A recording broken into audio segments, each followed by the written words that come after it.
తాకట్లో ఉన్న మీ బంగారాన్ని విడిపించి ఆ రోజు ఆన్లైన్ రేటుకి కొంటాం. Sharma gold company.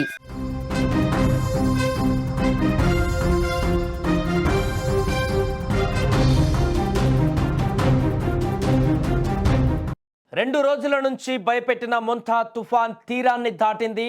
తీరాన్ని దాటిన సమయంలో ఆంధ్రప్రదేశ్ తీర ప్రాంతం మొత్తం కూడా ఉద్రిక్తంగా మారింది. ఆంధ్రప్రదేశ్ గజగడలాడిస్తూ మంగళవారం రాత్రి తీరాన్ని తాకుతూ అర్ధరాత్రి తీరాన్ని దాటింది ఈ యొక్క తుఫాన్.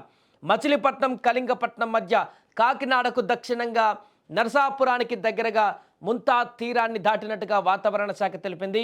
ఊహించినట్టుగానే తీరం దాటేటువంటి సమయంలో మొంతా తన ప్రతాపాన్ని చూపెట్టింది. తీవ్ర స్థాయిలో గాలులు వీచాయి. గంటకు 90 నుంచి 100 కిలోమీటర్ల వేగంతో భీకర గాలులు భయపెట్టాయి. భారీ ఈదురుగాలులకు చెట్లు విద్యుత్ స్తంభాలు కూడా నేలకులాయి. అయితే వెంటనే అధికార యంత్రాంగం అప్రమత్తమై రోడ్డుపైన పడినటువంటి చెట్లను తొలగించారు. పలు విద్యుత్ స్తంభాలను పడిపోవడంతో కొన్ని గ్రామాలు అంధకారంలో చిక్కుకున్నాయి. తీరం దాటేటువంటి సమయంలో ఏపీ వ్యాప్తంగా భారీ వర్షాలు దంచుకొట్టాయి.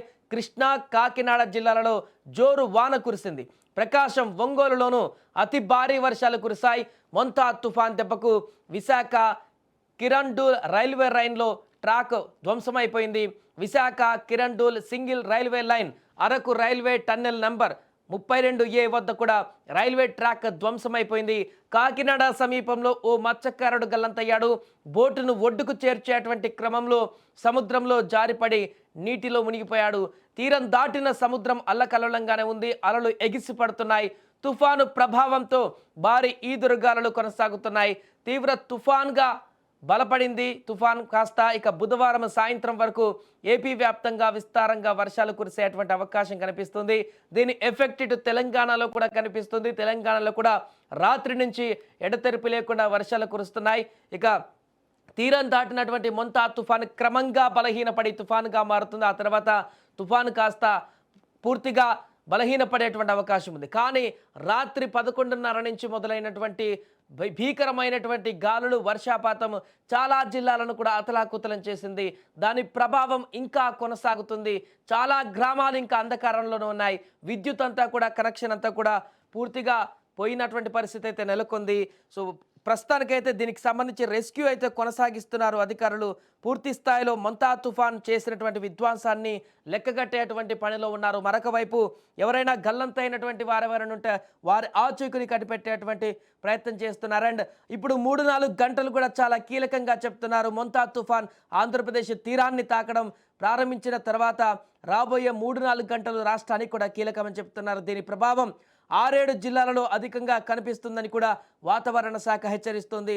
మచిలీపట్నం నుంచి విశాఖపట్నం వరకు బలమైనటువంటి గాలులు వీస్తున్నాయి. ఇప్పటికే 7 జిల్లాలలో వాహనాల రాకపోకలను కూడా అధికారులు నిషేధించారు.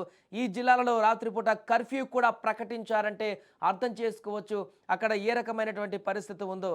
కరేబియన్ దీవులలో కూడా అల్లకల్లోలంగా మారింది యొక్క తుఫాన్ హెచ్చరికలతోటి, లేకుంటే తుఫాను వచ్చినటువంటి నేపథ్యంలో ఇక రాత్రంతా సచివాలయంలోనే సీఎం చంద్రబాబు కీలక సూచనలు చేశారు. అక్కడే సచివాలయంలో జాగరణ కూడా చేశారు.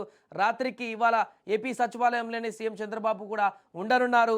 తుఫాన్ సహాయక చర్యలను కూడా పర్యవేక్షిస్తున్నారు చంద్రబాబు. మొంతా తుఫాన్ పైన మంత్రులు, కలెక్టర్లు, ఎస్పీలకు కూడా కీలక సూచనలు కూడా చేశారు. ప్రాణ నష్టం లేకుండా ఆస్తి నష్టం తగ్గేలా చర్యలు తీసుకోవాలన్నారు.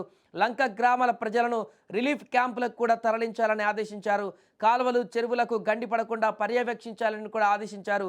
ప్రతి గంటకు కలెక్టర్లు తుఫాన్ బులెటిన్లను ఇవ్వాలంటూ కూడా ఆదేశాలు ఇచ్చారు. ఏదేమైనా కూడా మొంతా తుఫాన్ అయితే ఎట్టకేలకు తీరాన్ని తాకినటువంటి సందర్భాన్ని మనం చూసాం. ఆ సమయంలో వచ్చినటువంటి తీవ్రమైనటువంటి గాలులు, తీవ్రమైనటువంటి వర్షపాతాన్ని కూడా కల్లారా చూసాం నిన్న విజువల్స్లో. దాని ప్రభావం అర్ధరాత్రి ఇంకా అత్యధిక స్థాయికి చేరి ఉదయం వరకు కూడా కొనసాగుతుంది. సముద్రం వెంబడి ఇప్పుడు తుఫాన్ తీరానికి దాటి క్రమంగా బలహీనపడుతున్నటువంటి సందర్భంలో అయితే అలల తీవ్రత అయితే ఇంకా అలానే కొనసాగుతుంది. క్రమంగా కొన్ని గంటల కొద్దీ సమయం గడిచే కొద్దీ ఆ యొక్క అలల తీవ్రత కూడా, రక్కసి అలలు కూడా అలల తీవ్రతను కూడా తగ్గించుకునేటువంటి పరిస్థితి ఉంది.